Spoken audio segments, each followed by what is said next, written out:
Bhojpuri industry की खूबसूरत actress Akshara Singh, जिन्हें मृगनयनी के नाम से भी जाता है।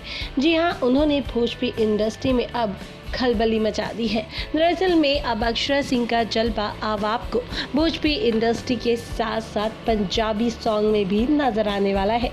दरअसल में हाल ही में अक्षरा सिंह ने अपने इंस्टाग्राम पे एक तस्वीर साझा की है, जिस तस्वीर में वो पंजाबी सिंगर पी प्रांक के साथ नजर आ रहे हैं।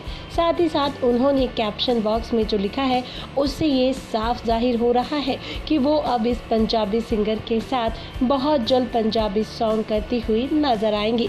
यानी कि भाई अब अक्षरा का जलवा सिर्फ भोजपुरी इंडस्ट्री में नहीं होगा, साथ ही साथ पंजाबी में भी अक्षरा अपने हुनर का परचम लहराएगी।